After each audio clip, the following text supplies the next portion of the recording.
आज अहोई अष्टमी माता के व्रत पे आज सुनते हैं अहोई अष्टमी व्रत कथा। ओम श्री गणेशाय नमः। आइए शुरू करते हैं। प्राचीन काल में एक घने वन के पास छोटा सा गांव स्थित था, जहां एक दयालु साहूकार महिला अपने पति और 7 पुत्रों के साथ रहती थी। कुछ ही दिनों में दीपावली आने वाली थी, इसलिए महिला ने अपने घर में साज सज्जा करने का फैसला किया।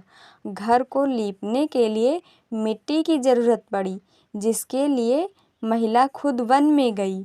वन में साहूकारनी की दृष्टि मिट्टी के एक टीले पर पड़ी, जिसे उसने कुदाल की सहायता से खोदना शुरू किया।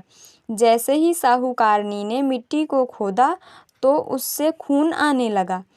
साहूकारनी ने मिट्टी को हटा के देखा तो उसे स्याही अर्थात कांटेदार मूषक के कुछ बच्चे रक्त रंजित पड़े दिखाई दिए, जिनकी कुछ ही क्षणों में मृत्यु हो गई।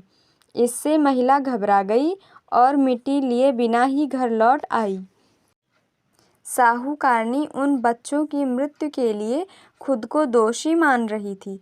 कुछ समय बाद स्याही जब अपने बच्चों के पास आई तो उसे अपने बच्चों को मृत देख बहुत गुस्सा आया।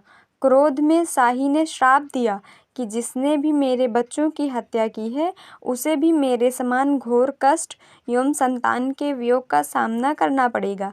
स्याही के श्राप के प्रभाव से कुछ ही दिनों में महिला के सभी 7 पुत्र कहीं चले गए, जिनकी जानकारी किसी को भी नहीं थी। महिला अपने पुत्रों की याद में हर समय परेशान रहने लगी। उसके मन में बार बार विचार आता था कि उसके द्वारा स्याही के बच्चों की हत्या के कारण ही उसके जीवन में ये घोर संकट आया है। एक दिन महिला नदी की ओर जा रही थी कि जहाँ उसे एक वृद्ध महिला मिली। वृद्ध महिला ने साहूकारनी से उसके उदास होने का कारण पूछा, तो साहूकारनी ने उनको अपनी व्यथा सुनाई। वृद्ध महिला ने साहूकारनी से कहा कि साहूकारनी, यदि तू पूर्ण विधि विधान से देवी अहोई की पूजा, व्रत और गौ सेवा करेगी तथा स्वप्न में भी किसी को नुकसान पहुंचाने का नहीं सोचेगी, तो तुझे अवश्य ही तुम्हारे पुत्र मिल जाएंगे।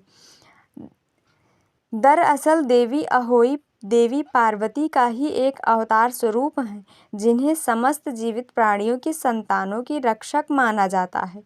इसलिए वृद्ध महिला ने साहूकारनी को देवी अहोई के निमित्त व्रत रखने और पूजा करने का सुझाव दिया। साहूकारनी ने अष्टमी के दिन देवी अहोई की पूजा करने का निर्णय किया।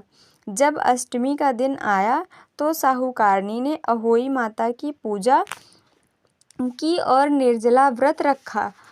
जब देवी अहोई साहूकारनी की भक्ति से प्रसन्न थीं, इसलिए वो उनके समक्ष प्रकट हुईं और उनके पुत्रों की दीर्घायु का वरदान दिया, जिससे कुछ ही दिनों में साहूकारनी के सभी 7 पुत्र वापस आ गए।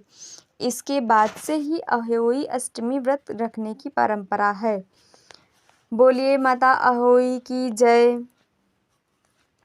बोलिए जय श्री गणेश भगवान। बोलिए गणेश भगवान की जय। बोलिए उमापति महादेव की जय। बोलिए शिव परिवार की जय। बोलिए श्याम रामचंद्र की जय। वृंदावन कृष्ण चंद्र की जय। अयोध्या रामलला की जय। बोलो भाई सब संतन की जय। बोलो भाई सब भक्तन की जय। ओम नमः पार्वती पतये।